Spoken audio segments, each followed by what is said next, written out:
Hi hello नमस्कार. इथे मी एक भांडं घेतलं आहे आणि त्यामध्ये हे पोहे घालून घेते. एक वाटी पोहे कुठचेही घेऊ शकता तुम्ही. पोहे 2 वेळा धुवून ते भिजत ठेवते 5 मिनटासाठी, 5 ते 7 मिनटासाठी.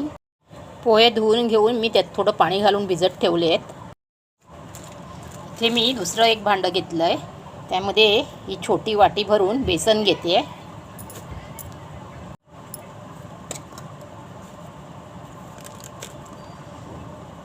अर्धा चमचा मसाला घालते. मिरच्या 2 घेतलेल्या आहेत त्यामुळे अर्धा चमचा घालते. गरम मसाला थोडासा,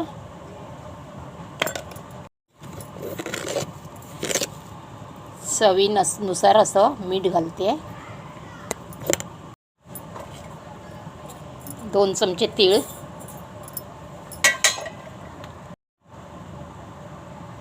मी एक नाश्त्याचा प्रकार करते आहे. आता हे सगळं मिक्स करते.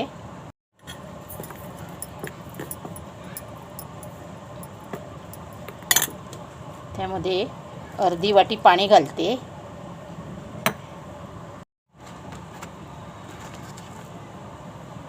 थोडंसं जिरं टाकते. थोडासा ओवा क्रश करून टाकते. पोहे चांगले भिजले आहेत. आता त्यामध्ये हे बेसनचं पीठ तयार केलेलं बॅटर ते घालते.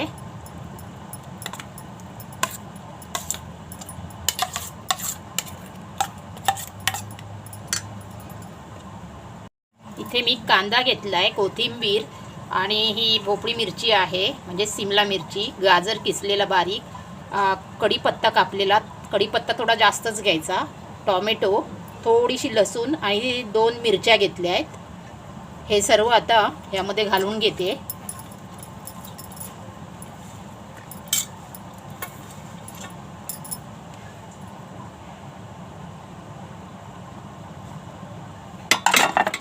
हे सर्व आता मी मिक्स करून घेते चांगलं फेटून. थोडा इनो घालून घेते.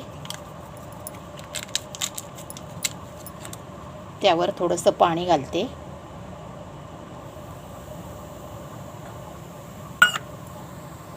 आणि आता फेटून घेते चांगलं. इथे मी आपे पात्र गरम करायला ठेवलं आहे आणि आता त्याला तेल लावून घेते.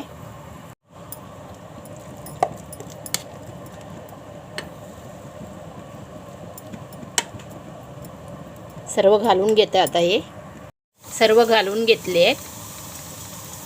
मी आप्पे बनवते आहे, सकाळचा नाश्ता. आता त्यावर झाकण लावून घेते आणि मीडियम गॅसवर ठेवते आहे. खोबरं घेतलं आहे, पुदिना, मिरच्या, लसूण, कढीपत्ता, लिंबू आणि कोथिंबीर, मीठ हे सर्व घेतलं आहे. आता याची चटणी वाटून घेते. चटणी वाटून घेतली आहे इथे.